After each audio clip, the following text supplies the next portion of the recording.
TMC knowledge में आप सभी का स्वागत है। राज्य व्यवस्था का ये प्रैक्टिस सेट है जिस बुक से हम ये वीडियो बना रहे हैं। ये प्रैक्टिस सेट तो ऐसे बीपीएससी तैयारी 4 का है, लेकिन ये जो प्रश्न है वो सभी परीक्षाओं के लिए उपयोगी है, चाहे बिहार पुलिस हो या फिर बीपीएससी तैयारी एग्जामिनेशन हो या फिर किसी भी कम्पिटिटिव एग्ज़ाम्स के लिए जो ये प्रैक्टिस सेट हैं काफ़ी उपयोगी हैं। क्योंकि जो इसमें ज्योग्राफी, हिस्ट्री या विशेष करके जो राज्य व्यवस्था का जो भी प्रैक्टिस सेट हो रहा है वो सबके लिए उपयोगी है। तो इस तरह से देखिए काफ़ी शानदार वीडियो होने वाला है और इसमें जो प्रश्न हैं वो इम्पोर्टेंट सभी प्रश्न हैं, काफ़ी चर्चित प्रश्न हैं जो आए दिन किसी न किसी परीक्षा में पूछे ही जाते हैं। तो आइए शुरू करते हैं और देखते हैं प्रश्नों को और उनके उत्तर को हम देखेंगे। आप अनुमान भी लगाइएगा कि आपके कितने प्रश्न इसमें सही हो रहे हैं। पहला इसमें प्रश्न है कि भारत के नियंत्रक एवं महालेखा परीक्षक का सामान्य कार्यकाल कितने वर्ष का होता है। और इसमें ऑप्शन आपके सामने है। सही जवाब इसका है कि भारत का जो नियंत्रक और महालेखा परीक्षक जो होते हैं उनका कार्यकाल 6 वर्षों का होता है। भारतीय संविधान का जो अनुच्छेद 148 है उसमें नियंत्रक एवं महालेखा परीक्षक के पद की चर्चा की गई है। ये एक संवैधानिक पद होता है और इसकी नियुक्ति जो होती है वो राष्ट्रपति के द्वारा की जाती है। इनका जो कार्यकाल होता है 6 वर्ष का होता है या 65 वर्ष की उम्र की आयु तक होता है। मतलब जो इसमें पहले पूरा हो जाए, या तो 6 वर्ष का कार्यकाल पूरा हो जाए या फिर 65 वर्ष की उम्र पार कर लें। नेक्स्ट प्रश्न है कि भारत के राष्ट्रपति की अनुपस्थिति में राष्ट्रपति का पदभार कौन ग्रहण करेगा। अगला प्रश्न है ये, भारत के यानी कि राष्ट्रपति की अनुपस्थिति में यानी कि राष्ट्रपति का पदभार जो है कि भारत के मुख्य न्यायाधीश करते हैं। यानी कि अनुच्छेद 64 के तहत भारत के उपराष्ट्रपति राज्यसभा के पदेन सभापति भी होते हैं। इसके विषय में है तो राष्ट्रपति का पदभार कौन, अगर राष्ट्रपति नहीं हो तो उनकी उपस्थिति में राष्ट्रपति का जो पदभार होता है वो भारत के जो मुख्य न्यायाधीश होते हैं वो पदभार ग्रहण करते हैं। हालांकि ऑप्शन में नहीं दिख रहा है इस तरीके से, इसका ई आंसर होगा, उपयुक्त में से कोई नहीं। नेक्स्ट प्रश्न है कि भारत किस संविधान संशोधन अधिनियम द्वारा भारतीय संविधान में अनुच्छेद 21A जोड़ा गया था। संविधान का जो अनुच्छेद 21A है, पहले इसके बारे में जान लीजिए कि ये 2002 में जो अधिनियम आया था, यानी कि 86वां जो संविधान संशोधन हुआ था 2002 में, और उसके तहत अनुच्छेद 21A जोड़ा गया था जिसके अनुसार राज्य जो है या 14 वर्ष की आयु तक के सभी बच्चों को निःशुल्क एवं अनिवार्य शिक्षा उपलब्ध कराएगा। तो इस तरीके से इसमें ऑप्शन सी सही जवाब है। नेक्स्ट प्रश्न यहाँ से है कि निम्नलिखित में से किसे भारतीय संविधान में मौलिक अधिकार के रूप में सूचीबद्ध नहीं किया गया है। इसमें से जो ऑप्शन दिख रहे हैं इसमें से कौन मौलिक अधिकार की सूची में नहीं है। संस्कृति एवं शिक्षा संबंधी अधिकार दूसरा ऑप्शन है, पहला है संभाषण का अधिकार, समानता का अधिकार और उपयुक्त में से एक से अधिक।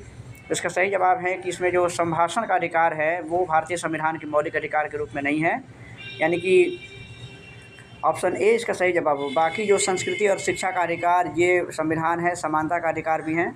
नेक्स्ट प्रश्न है कि सुरक्षा परिषद के गैर अस्थायी सदस्य कितने समय के लिए चुने जाते हैं। आप सोचिए, सुरक्षा परिषद में 2 तरह के सदस्य होते हैं, एक अस्थायी होते हैं और एक गैर अस्थायी होते हैं, यानी कि अस्थायी और अस्थायी।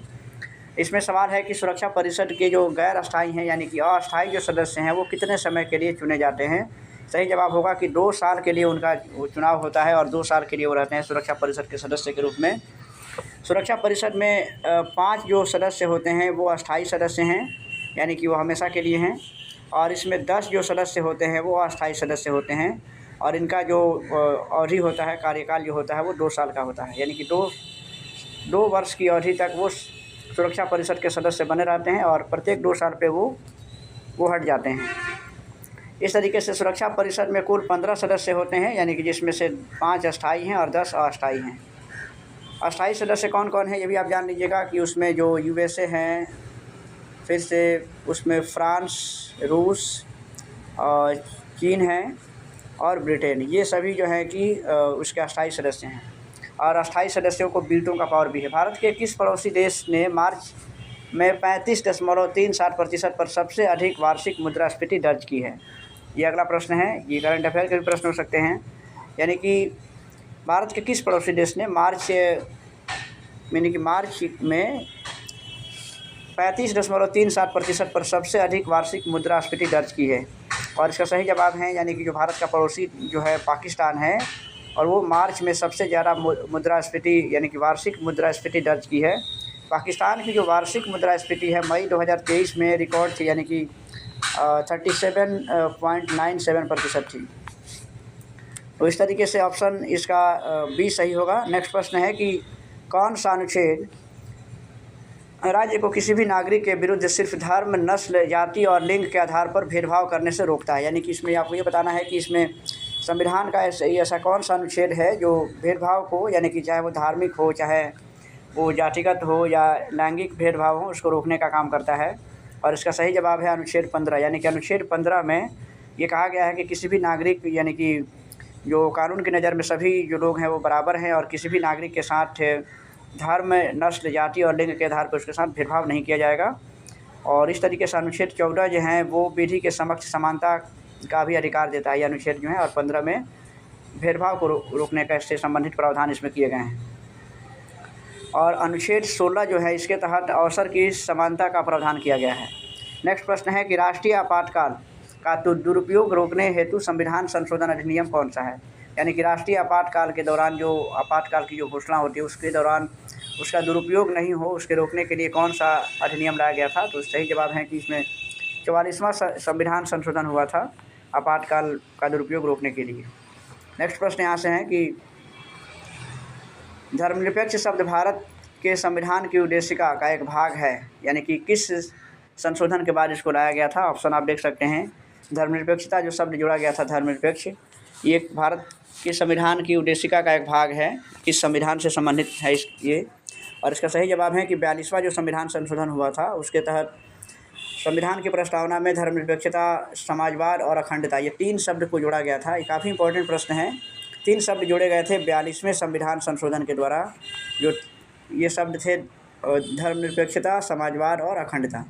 तो इस तरीके से इसमें ऑप्शन नहीं दिख रहा है, यानी कि 42वां संविधान संशोधन ऑप्शन में नहीं है, तो इसका ऑप्शन ई हो जाएगा। नेक्स्ट प्रश्न है कि भारतीय संविधान का अनुच्छेद 51A नागरिकों के मौलिक कर्तव्य से संबंधित है या किस संविधान संशोधन से लाया गया है।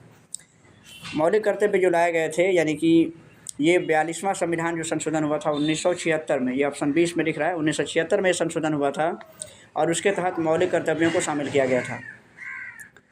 अब जो है कि मौलिक कर्तव्य की संख्या 11 हो गई हैं और पहले जो है कि 10 मौलिक कर्तव्य थे और बाद में उसको जोड़ा गया है, यानी कि एक और मौलिक कर्तव्य को लाया गया था। इस तरीके से इसमें अब 11 मौलिक कर्तव्य हैं भारतीय नागरिकों के लिए। नेक्स्ट प्रश्न यहाँ से हैं कि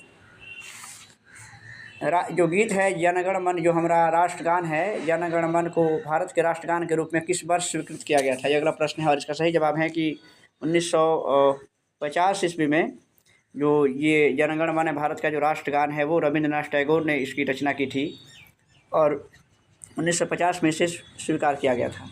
नेक्स्ट प्रश्न है कि भारत सरकार ने भारत रत्न तथा पद्मश्री की उपाधियाँ संविधान के किस अनुच्छेद के अंतर्गत प्रारंभ की हैं, ये अगला प्रश्न है। काफ़ी इम्पोर्टेंट प्रश्न है कि भारत रत्न और पद्मश्री की उपाधियाँ जो हैं वो संविधान के किस अनुच्छेद के अंतर्गत इसको शुरू किया गया था। और इसका सही जवाब है कि अनुच्छेद 18 में यह कहा गया है कि सेना अथवा विद्या संबंधी उपाधियाँ मतलब कि प्रतिबंधित नहीं हैं। तो भारत रत्न, पद्म भूषण आदि उपाधियों पर सर्वोच्च न्यायालय ने कहा है कि उपाधियाँ प्रदान करने के लिए जो है यह संवैधानिक, यानी कि संविधान के प्रतिकूल नहीं है। तो इस तरीके से इसमें ऑप्शन बी सही जवाब होगा। अनुच्छेद 18 इसका सही जवाब है और इसके तहत ये उपाधियों को दिया जाता है, भारत रत्न और पद्मश्री की उपाधियाँ जो दी जाती हैं। नेक्स्ट प्रश्न है कि किस जनगणना के आधार पर राज्यों को इस समय संसद में सीटें दी गई हैं। कौन सी जनगणना हुई थी उसके बाद से राज्यों को इस समय संसद में सीटें दी गई हैं, यानी कि लोकसभा की जो सीटें हैं प्रत्येक राज्य में, तो वो किस जनगणना के आधार पर हुआ था। और इसका सही जवाब है कि 1971 का जो जनगणना हुआ था उस आधार पर संसद में जो सीटें आवंटित की गई थी। 2026 तक के लिए ये परिसीमन जो है कि यानी कि वो लॉक हैं, यानी कि 2026 में तक ये लोकसभा की जो सीटें हैं उसमें कोई परिवर्तन नहीं होना है। यानी कि 26 में फिर से जब परिसीमन होगा उसके बाद से लोकसभा की सीटें परिवर्तित हो सकती हैं। अगला प्रश्न है कि राष्ट्रपति के निर्वाचन में विवाद के मामले को किसको प्रस्तुत किया जा सकता है। राष्ट्रपति निर्वाचन में अगर कोई विवाद होता है तो इस मामले को कहाँ भेजा जाएगा। और इसका सही जवाब है, यानी कि इसमें राष्ट्रपति चुनाव में अगर कोई विवाद हैं तो इसके विवाद को जो है कि भारत के उच्चतम न्यायालय में जाता है, यानी कि सर्वोच्च न्यायालय जो है सुप्रीम कोर्ट में जाता है ये। नेक्स्ट प्रश्न है कि ब्रिटिश कंजर्वेटिव पार्टी को पहले क्या कहा जाता था। अगला प्रश्न है और सही जवाब है कि ब्रिटिश कंजर्वेटिव पार्टी को पहले टोरी पार्टी के नाम से जाना जाता है, जो कि ऑप्शन ए में दिख रहा है। और ब्रिटेन की जो कंजर्वेटिव पार्टी है उसको ब्रिटेन का दक्षिणपंथी यानी कि दक्षिणपंथी विचारधारा वाली पार्टी कहा जाता है। तो इसमें सही जवाब ऑप्शन ए होगा। इसमें जो लेबर पार्टी है, तो लेबर पार्टी के संबंध में देख लीजिए कि लेबर पार्टी जो है वहाँ की ब्रिटेन की दूसरी महत्वपूर्ण पार्टी है, और उसकी लेबर पार्टी की जो विचारधारा है तो वो वामपंथी है, यानी कि दक्षिणपंथी और वामपंथी ये दो विचारधाराएं होती हैं, यानी कि लेफ़्ट और राइट। तो नेक्स्ट प्रश्न यहाँ से है कि निम्नलिखित में से वह कौन सा अधिकारी है जो भारत सरकार के वित्तीय लेन देन के लेखाकरण के लिए जिम्मेदार होता है। अगला प्रश्न है, इसका सही जवाब है कि नियंत्रक एवं महालेखा परीक्षक भारत सरकार का जो भी वित्तीय लेन देन होता है उसके लिए जिम्मेदार होता है। और हमने बताया उसके पहला जो प्रश्न मिला था कि उसका कार्यकाल जो होता है वो 6 साल का होता है, और भारतीय संविधान के अनुच्छेद 148 के अंतर्गत भारत के यानी कि नियंत्रक और महालेखा परीक्षक के पद की चर्चा की गई है, और ये जो है कि एक संवैधानिक पद होता है। नेक्स्ट प्रश्न यहाँ से है कि भारत के संविधान में मौलिक अधिकार ये बताना है। अब इसमें ऑप्शन के अनुसार आप देख लीजिएगा कि मूल संविधान के हिस्सा थे, चौथे संशोधन द्वारा जुड़े गए थे, या फिर संसद द्वारा 1952 में जुड़े गए थे। तो इसका सही जवाब है कि भारत के संविधान में जो मौलिक अधिकार है वो मूल संविधान का हिस्सा था, और इसे संयुक्त राज्य अमेरिका के संविधान से लिया गया था। मौलिक अधिकारों की संख्या जो है कि वर्तमान में 6 हैं। इससे पहले 7 मौलिक अधिकार थे, लेकिन बाद में 1978 में जो 44वां संविधान संशोधन हुआ था तो उसके तहत जो है संपत्ति के अधिकार को मूल अधिकारों की सूची से हटा करके और उसको अब 300A के तहत एक कानूनी अधिकार के रूप में उसको अब रखा गया है। नेक्स्ट प्रश्न है कि गवर्नमेंट ऑफ इंडिया एक्ट 1935 किस पर आधारित था। भारत शासन अधिनियम 1935 जो है, यानी कि हमारे भारतीय संविधान में बहुत ज़्यादा प्रभाव इसी एक्ट का है। 1935 में जो आया था गवर्नमेंट ऑफ इंडिया एक्ट, तो इसमें बताना है कि किस पर आधारित था वो।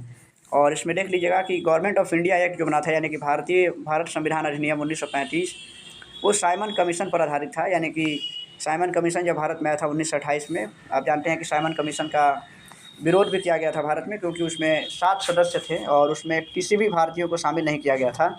इस वजह से साइमन कमीशन का विरोध हुआ था और उसी आधार पर गवर्नमेंट ऑफ इंडिया एक्ट बना था। इसका नेक्स्ट प्रश्न यहाँ से है कि 129वां प्रश्न होगा कि एक प्रजातांत्रिक सरकार बेहतर सरकार है क्योंकि। एक जो लोकतांत्रिक सरकार होती हैं तो वो बेहतर सरकार होती हैं, इसके क्या कारण हैं। तो इसके बहुत सारे कारण होते हैं कि इसमें यह जो है कि अधिक उत्तरदायी होती हैं, यह निर्णय निर्माण की जो गुणवत्ता में सुधार भी करती हैं और नागरिकों के गरिमा को बढ़ाती हैं, क्योंकि प्रजातांत्रिक शासन में प्रजा ही सर्वोपरि होती हैं। तो इसमें जनता का शासन होता है और जनता के हित के लिए सरकारें काम करती हैं, तो इस तरीके से बेहतर सरकार है। यानी कि उपयुक्त में से एक से अधिक, ये तीनों ही ऑप्शन इसके लिए सही हैं। नेक्स्ट प्रश्न इसका है कि मंडल आयोग, देखिए बहुत इंपॉर्टेंट ये टॉपिक है मंडल आयोग, और इसमें प्रश्न है कि मंडल आयोग के बारे में इसमें कौन सा कथन असत्य है। तो मंडल आयोग के बारे में आप देख सकते हैं कि मंडल आयोग जो है वो उसको पिछड़ा वर्ग का आयोग भी कहा जाता है। यानी कि और जनता दल की जो सरकार थी 1970 में, तो केंद्र में मोरारजी देसाई के नेतृत्व में इसको बनाया गया था। तो इसमें असत्य कथन को बताना है। पहला ऑप्शन है कि इसकी अध्यक्षता बीपी मंडल के द्वारा की गई थी, सही है। और इसने अपनी रिपोर्ट 1980 में प्रस्तुत की थी और इसकी सिफारिशों को 1990 में लागू किया गया था। तो ये तीनों ही ऑप्शन तो सही हैं मंडल आयोग के बारे में। तो इसका मतलब है कि उसमें से कोई भी जो उपयुक्त में से कोई नहीं इसका जवाब होगा, क्योंकि कोई भी कथन असत्य नहीं है। नेक्स्ट है कि भारत में मतदान की आयु 21 वर्ष से कम करके 18 वर्ष निम्नलिखित में से किस एक संवैधानिक संशोधन अधिनियम द्वारा किया गया था। अभी जो मतदान की आयु है भारतीय नागरिकों को 21 वर्ष हैं। पहले जो है कि 21 वर्ष थी, बाद में उसको हटा करके 18 वर्ष किया गया। तो ये बताना है कि कौन सा ऐसा संवैधानिक संशोधन हुआ था, यानी कि किस संवैधानिक संशोधन के द्वारा ये किया गया था। तो इसका सही जवाब है कि 61वां जो संविधान संशोधन हुआ था 1989 में, और उसके तहत जो मतदान की आयु है 18 से घटा करके और 21 से घटा करके 18 वर्ष किया गया था। इसके बाद की जो प्रश्न है कि मौलिक रूप से भारतीय संविधान द्वारा कितने मौलिक अधिकारों को मान्यता दी गई। और इसका सही जवाब है कि उसमें मौलिक रूप से, यानी कि इसका मतलब है कि जब संविधान में जब मौलिक अधिकारों को शामिल किया गया था, हालांकि मूल रूप से वो संविधान के हिस्सा थे, उस समय हमने पिछले प्रश्न में बताया कि 7 मौलिक अधिकार थे। और मौलिक अधिकार कहाँ है, तो संविधान के जो भाग तीसरा है, भाग 3 में अनुच्छेद 12 से 35 के बीच में मौलिक अधिकार हैं। और अभी वर्तमान में भारत में जो भारतीय संविधान के द्वारा नागरिकों को 6 मौलिक अधिकार दिए गए हैं, मूल रूप से 7 थे। इसमें जो संपत्ति का अधिकार है, तो संपत्ति के अधिकार को अब हटा दिया गया है। 1978 में 44वां जो संविधान संशोधन हुआ था, 44वां संविधान संशोधन 1978 में हुआ था, और उसके तहत संपत्ति के अधिकार को हटा करके उस अब एक कानूनी अधिकार दिया गया है। तो इस तरीके से नेक्स्ट प्रश्न है कि राजनीतिक दल का क्या कार्य है? जनमत जुटाना, नीति विकल्प प्रदान करना, राजनीतिक शक्ति पर कब्जा करना, या उपयुक्त में से एक से अधिक। तो राजनीतिक दलों के ये तीनों ही काम हैं, जनमत का संग्रह, जनमत जुटाना, नीति विकल्प प्रदान करना, राजनीतिक शक्ति पर कब्जा करना, ये राजनीतिक दलों के ही कार्य हैं। ऑप्शन डी इसका सही जवाब है। नेक्स्ट प्रश्न है कि संविधान के अंतर्गत, ये अगला प्रश्न है कि संविधान के अंतर्गत भारतीय नागरिक को निम्नलिखित में से कौन सी स्वतंत्रता प्राप्त नहीं है? स्वतंत्रता का अधिकार भारतीय नागरिकों को दिया गया है, लेकिन इसमें से कुछ उसका भी एक लिमिटेशन होता है।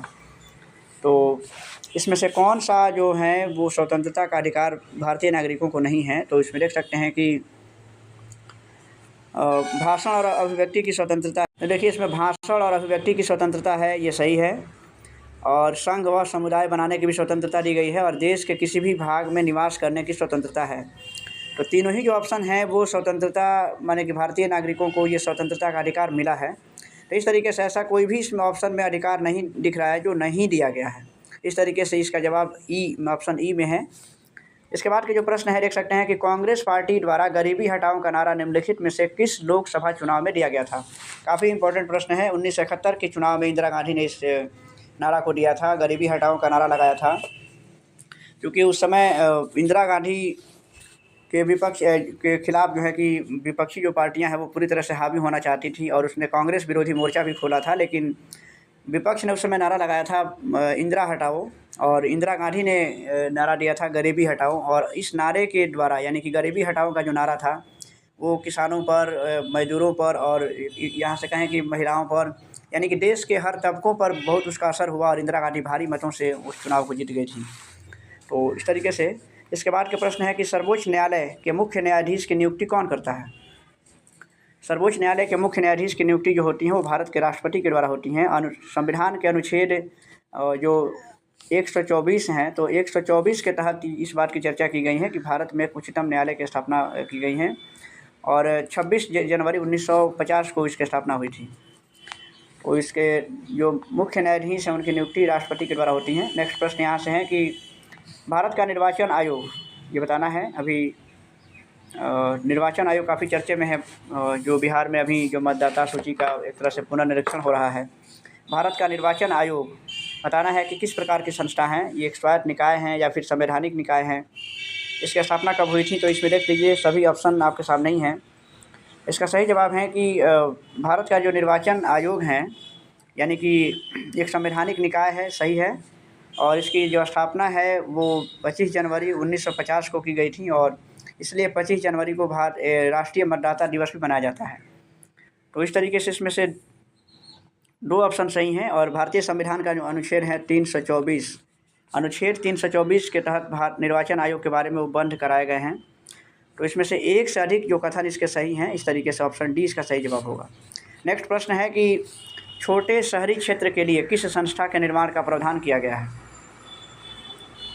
ये स्वायत्त निकाय है, ये इसके संबंध में एक चीज़ छूट गया था। भारत का जो निर्वाचन आयोग है, यानी कि स्वायत्त निकाय भी हैं और ये भी हैं, और ये तीनों ही ऑप्शन इसके लिए सही हैं।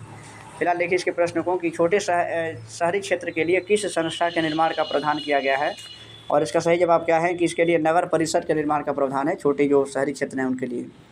तो नगर परिषद का जो गठन होता है तो उसके लिए कम से कम जो आबादी कितनी होनी चाहिए, तो 20,000 से लेकर के 20,000 से 50,000 के बीच की जो आबादी है उसके लिए नगर परिषद का गठन होता है। 20,000 से जो कम जो जहाँ की आबादी है वहाँ पे नगर पंचायत का गठन होता है, और 50,000 से, यानी कि 50,000 से और 3 लाख के बीच जो आबादी हैं तो वहाँ पे नगर पालिका का गठन किया गया है या किया जाता है। तो इस तरीके से इसका सही जवाब ऑप्शन बी में है। इसके बाद के जो प्रश्न है कि यदि समवर्ती सूची के किसी विषय पर केंद्र के कानून और राज्य के कानून में विरोध होते हैं तो किससे मान्यता मिलती है? समवर्ती सूची में उन विषयों को शामिल किया जाता है जिस पर कानून बनाने का अधिकार केंद्र और राज्य दोनों को होता है, जैसे शिक्षा है, वन है, इस तरीके से जो कॉमन जो सब्जेक्ट हैं। लेकिन अब है कि अगर दोनों के कानून बनने पर अगर मतभेद होता है या विरोध होता है तो उस स्थिति में जो केंद्र का जो कानून होता है वो प्रभावी होता है और केंद्र के कानून को मान्यता मिलती है। ऑप्शन ए इसके लिए सही जवाब है। इसके बाद के जो प्रश्न है कि संविधान के प्रारंभ होने के बाद से किस अधिनियम में नागरिकता पाने और गंवाने संबंधी अधिकार दिए गए हैं। तो नागरिकता अधिनियम जो बना था वो तो 1955 का ही है। तो 1955 में सबसे पहले नागरिकता अधिनियम बनाया गया था और इसमें नागरिकता को प्राप्त करने का 5 माध्यम बताया गया है। तो ऑप्शन इसका सी सही है। नेक्स्ट प्रश्न है कि भारतीय संविधान का कौन सा अनुच्छेद जो अनुच्छेद 343 हैं वो किसके बारे में है। भारतीय संविधान का जो अनुच्छेद 343 हैं तो ये है यानी कि भारत की राजभाषा हिंदी होगी, ये बात उसमें कहा गया है, और उसकी जो लिपि होगी वो देवनागरी होगी। तो ये 343 का जो संबंध है वो राजभाषा को लेकर के हैं और वो भी हिंदी को बनाया गया है। नेक्स्ट प्रश्न है कि दल बदल के आधार पर निर्वाचित सदस्यों की अयोग्यता संबंधी विवरण संविधान की किस अनुसूची में दिया गया है। ये 10वीं अनुसूची में शामिल किया गया था। यानी कि दल बदल जो है कि लोकतंत्र के लिए काफ़ी काला धब्बा था और इसलिए उसको हटाने के लिए संविधान में जो है कि वो 52वां संविधान संशोधन हुआ था, 1985 में हुआ था ये। उस समय प्रधानमंत्री राजीव गांधी थे और 10वीं अनुसूची के तहत उसको जोड़ा गया था। यानी कि 10वीं अनुसूची में अयोग्यता संबंधी जो विवरण उसमें दिया गया है दल बदल के लिए। इसके बाद के जो प्रश्न है कि मौलिक अधिकारों के अंतर्गत कौन सा अनुच्छेद बच्चों के शोषण से संबंधित हैं। मौलिक अधिकार दिए गए हैं जिसमें शोषण के विरुद्ध भी एक अधिकार हैं। तो इसमें जो बच्चों के विरुद्ध जो शोषण के अधिकार होते हैं वो यानी कि अनुच्छेद 24 में है और इसमें बच्चों के शोषण के विरुद्ध इसमें प्रावधान किए गए हैं। इसके बाद के जो अनुच्छेद 17 देख रहे हैं तो इसमें अस्पृश्यता का अंत किया गया है कि भेदभाव की भावना को, छुआछूत की भावना को ख़त्म किया गया है। और अनुच्छेद 23 जो है वो बलात् श्रम को निषेध करता है। यानी कि बलपूर्वक जो है आप बलात् श्रम और मानव अंगों के व्यापार पर प्रतिबंध लगाता है अनुच्छेद 23। यानी कि बलपूर्वक हम किसी से मजदूरी नहीं करा सकते हैं। नेक्स्ट प्रश्न है कि भारतीय संविधान के किस अनुच्छेद में प्रेस की स्वतंत्रता दी गई है। प्रेस की स्वतंत्रता जो है दी गई है ये भारतीय संविधान का जो अनुच्छेद 19 हैं और इसमें 19 का जो ये पहला जो है यानी कि 19(1) में जो ये दिया गया है कि वाक स्वतंत्रता यानी कि अभिव्यक्ति की आज़ादी है और उसी के तहत प्रेस की स्वतंत्रता भी दी गई है। नेक्स्ट प्रश्न यहाँ से है कि संविधान के किस अनुच्छेद द्वारा सिखों द्वारा कृपाण धारण करना धार्मिक स्वतंत्रता का अंग माना गया है। यानी कि सिख जो होते हैं वो अपने साथ एक छोटी सी तलवार यानी कृपाण रखते हैं। तो ये किस अनुच्छेद के द्वारा इनको जो है कि ये अधिकार दिया गया है। और इसका सही जवाब है कि अनुच्छेद जो 25 है यानी कि अनुच्छेद 25 में इस बात का उल्लेख किया गया है कि भारत का कोई भी जो व्यक्ति है वो किसी भी धर्म को मान सकता है या अपने पूजा पद्धति को उसका पालन कर सकता है। तो इस तरीके से अनुच्छेद 25 के तहत जो है सिखों को इस बात का अधिकार दिया गया है। अनुच्छेद 26 जो है वो धार्मिक स्वतंत्रता का अधिकार देता है। तो नेक्स्ट प्रश्न यहाँ से है कि इसके बाद के जो प्रश्न है कि भारत के संविधान के अनुसार जो संवैधानिक अधिकार हैं किंतु मूल अधिकार नहीं है, कौन सा है। संवैधानिक अधिकार हैं, धार्मिक स्वतंत्रता का अधिकार है, सांस्कृतिक और शैक्षणिक अधिकार हैं और शोषण के विरुद्ध अधिकार हैं। तो इस तरीके से तीनों जो अधिकार हैं ये तो मूल अधिकार हैं, संवैधानिक अधिकार हैं किंतु मूल अधिकार हैं, ऐसा इसमें कोई भी नहीं है। यानी कि ऑप्शन इसमें ई होगा। नेक्स्ट प्रश्न है कि निम्न में से किसका संबंध केंद्र राज्य संबंधों से है। केंद्र राज्य संबंधों से किसका अधिकार है। यानी कि राजमन्नार समिति की जो रिपोर्ट है वो केंद्र राज्य संबंधों से हैं और 1969 में ये रिपोर्ट आई थी। तो इस तरीके से इसमें ऑप्शन बी सही जवाब दिया हुआ है। इसके बाद के जो प्रश्न है कि निम्नलिखित में कौन सा युग में सुमेलित नहीं है। इसमें देख सकते हैं ये कुछ किताबों के नाम लिए गए हैं एक तरफ। इसमें से देखिएगा कि इसमें से कौन सुमेलित नहीं है। तो देखिएगा जॉन रस्किन की जो है अनटू द लिस्ट है लास्ट हैं। जियोवानी सर्टोरी ने ये किताब लिखी है यानी कि democratic theory. Palmer and Perkins का इंटरनेशनल रिलेशंस हैं। तो इसमें से जो है कि कोई भी ऐसा नहीं है, यानी कि ऑप्शन ई सही जवाब होगा, इसमें से कोई नहीं। नेक्स्ट है कि भारत के प्रथम लोकसभा की अवधि निम्न में से कौन सी थी। लोकसभा का जो चुनाव हुआ था भारत में, पहला जो आम चुनाव हुआ था 1952 में हुआ था। तो पहली उसकी अवधि क्या थी, यानी कि 17 अप्रैल से 4 अप्रैल 1957 की रही थी उसमें। तो अप्रैल 1952 से 1957, ये पहला ऑप्शन इसका सही जवाब है। और इसके बाद के जो प्रश्न है कि अंतर्राष्ट्रीय न्यायालय का मुख्यालय कहाँ है। ये संयुक्त राष्ट्र संघ से संबंधित हैं। संयुक्त राष्ट्र संघ का जो अंतर्राष्ट्रीय न्यायालय है उसका मुख्यालय कहाँ है, तो उसका मुख्यालय नीदरलैंड के द हेग शहर में है। ऑप्शन ए इसका सही जवाब है। तो इस तरीके से अंतर्राष्ट्रीय न्यायालय में जो जजों की संख्या कितनी होती है, तो इसमें 15 जज होते हैं और उसका न्यायालय जो अंतर्राष्ट्रीय न्यायालय है वो नीदरलैंड में है, द हेग शहर में है। इस तरीके से आपने देखा कि ये पॉलिटी का काफ़ी इंपॉर्टेंट इसमें प्रश्न है जो किसी भी एग्जामिनेशन के लिए काफ़ी इंपॉर्टेंट है। वीडियो अच्छा लगे तो लाइक कीजिएगा, चैनल पर नया है तो सब्सक्राइब जरूर कीजिएगा और अपने दोस्तों के बीच में शेयर ज़रूर कीजिएगा।